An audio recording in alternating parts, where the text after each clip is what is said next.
Hoy!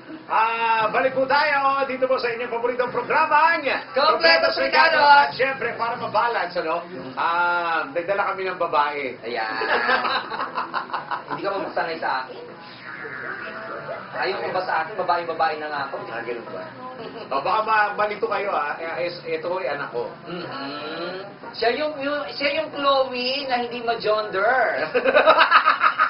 Kasi yung Chloe na ma-gender, siya yung sa may MKB. MKB. Oo. At syempre, welcome muna yung ano natin. Yes! Welcome mo naman. Siyempre, narito na po sa aking katabi, sa aking tabi, the late Doc V! Yes! Doc V is in the house! Nangangali po. Ayan. Hindi ko alam kung pagka ako si Doc V, hindi ko alam kung magiging masaya ako sa intro, malulungkot ako. Malulungkot ako dahil late ako. Masaya ako dahil may welcome ako. Oo. Okay, si Dr. V. Magandang tanghali, Dr. V. Magandang Kumusta tanghali po po. kayong lahat? Ito. Pag sinabi ko lahat, kasama na rin yung nandun Oo. sa naiwan. Correct. Mga naiwan. Ba? Grabe naman. Parang daling na Oo, talaga. parang daling na talaga. Yung mga naiwan sa Sa clinic. clinic. Ayan. Nanonood sila nga, nanonood sila. Oo. Ayan. Ay, unahin na natin. Dahil ang nag-ano na sila, lumipat na sila ng clinic. Ay, Yung oo, pumunta nga pa pala. ng Oyster Building, di ba? Baka may Yes, mga yes. pumunta po ng Oyster Building. Oo. Anak ito. Lumipat na po ang clinic ni Doc D sa may, saan pa niya? Sa Air City Force Mall, One. Air Force One, yes. Air Force One. building. Air Force One. Kasi, Ipapakita natin dito kung paano kayo makarating doon. Yes, oo. Para hindi kayo mawawala. correct, oo. Kasi medyo, yung Oyster, saka sa Oyster, ano yun? Oyster Plaza. Oyster Plaza, saka sa Air Force One, medyo malayo ng konti. At ayaw naman na maglakad na nitong si Doc B pag pupunta siya ng Air Force One. Ganun ba? Oo. So yun, double purpose yun. Okay, pag-uusapan po natin ngayong araw na ito, since nandito po si Dr. V, parang monitor lang ba to? Monitor lang to, no? Yes. Parang kasing ano eh, parang may diferensya. Okay, hindi na, ikaw na lang mag-introduce kung ano pag-uusapan natin. Okay, ang pag-uusapan po namin ngayon ay concern po sa akin. Okay.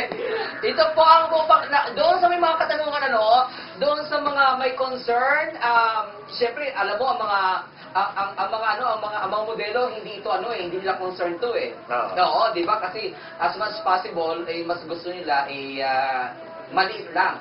Yeah, sabi nila, the flatter, the better. Yes, so, kasi nga nagkakaroon na to. Kasi nga mali siya kapag nakita sila, alam mo naman ang modelo, walang pakialam yung ubuto, nag-uubot ng Ay, alam mo, minsan meron akong inausa na isa-isang model. Hindi ko na sabihin ko sa model. Sabi ko, sige, pero ang ini-MCan ko talaga ako. Siguro mga corporate, mga beauty pageants, basta yung mga tungkol sa ano.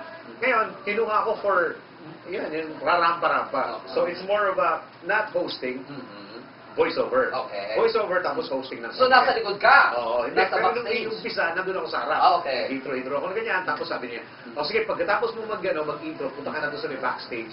Doon ka na mag-voice. Kasi may mikropono doon para palit na mesa. Nung pumunta ako doon pala magbibihis yung mga modelo. Oo. Talagang, alam mo, bihis talaga kasi walang pakialam. Mabuti nga hindi ka nakaupo. Kasi kung nakaupo ka, sa harap lang sila. Ay, bakit ito may mga new ako nakikita? Pagsama nga ako sa'yo minsan. Oh, mali yata yung trabaho na pasok ko eh. Dapat nata sa pag-hosting na lang ako. Hindi. Kayo naman, Dok. Si Papa Dins, ako nakikita lang namin. Ikaw, nahahawakan mo mismo. Bagay. Oo. Sabay kayo sa bagay.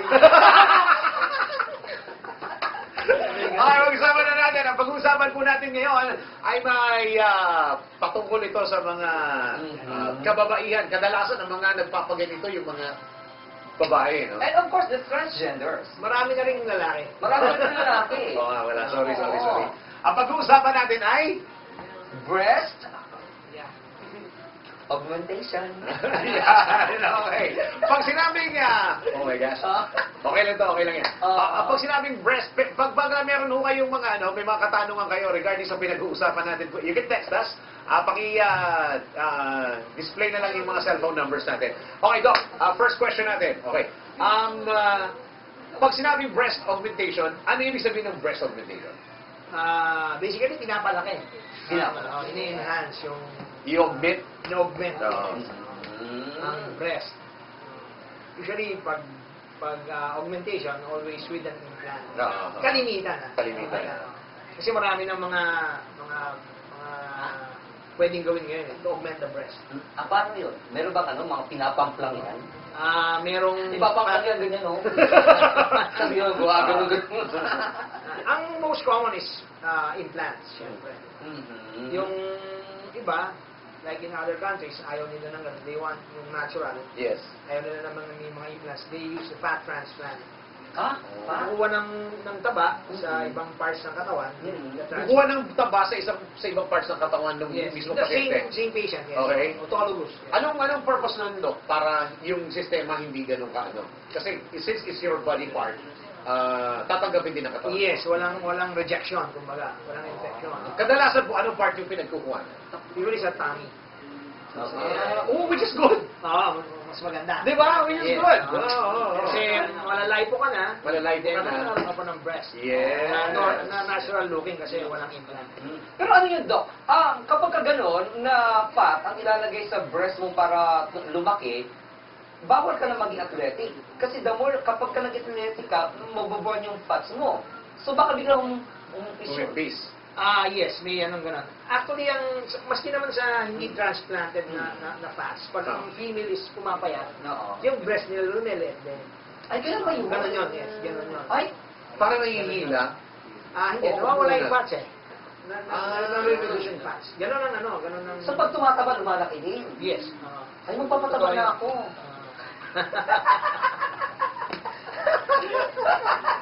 Oy! Kadalasan syempre si Doc V, maraming pasyente nakakausap all throughout the day. Pagka ganito yung papagawa sa inyo, breast augmentation, ano yung kadalasang rason nila? Bakit gusto nilang ipabago? Usually, yung mag-boost yung moral eh. Confidence. Ang kalimitan is hindi sila masyado makaharap sa work, kumbaga. Sa kliyente nila, yung moral nila mas mababa. Pag yung ibang pasyente na na-enhance na, mas raw yung confidence nila. Di ba parang mas pagharap nagiging sa mga tao, yeah, sa clients. Di ba naging lead yun? Para naging lead siya, o naging rason siya para magpa-sex ng isang tao? Yes, that's one of the reasons bakit nagpapa-breast augment, to look sexy. Pero meron talaga mga babae na sinasabing talagang biniyayaan ng malaking boobs, di ba? Yes, marami. Oo. Pagka merong nagsasabi yung Doc na nagpapabawas, nagpapadagdag, meron din nagpapabawas. Yes, meron. Percentage, Doc, anong percentage niya? Mas marami talaga yung Mas marami nagpapadagdag. na padagdag. Siguro, in 10 patients, 2. Kung kasi tayo mga Pilipino, hindi naman tayo masyadong biyayain doon sa mga ganun. Oo nga. Wala tayong masyadong biyaya sa ganun. Yes. Pero ang pangit lang kasi kapag ka ganyan, di ba? Kapag ka tumanda ka, laki-laki pa rin ang mo. Oo nga, Doc. Pagka ganun. Kasi kadalasan, di ba, sa mga showbiz personalities, pagtanda nila at inoperahan sila, paano pagtanda nun? Lay na lahat ang balat ko yun, doon tayo-tayo pa rin. Kita ko, bakit may bako kayo? Well, usually kasi, Kasama ba yung sa tumatanda? Pag tumatanda yung body mo, yung inoperahan sa'yo, yung dibdib mo, kasama ba siyang tumatanda? yes. Kasi yung elasticity ng skin, siyempre, Nagsasag. Okay.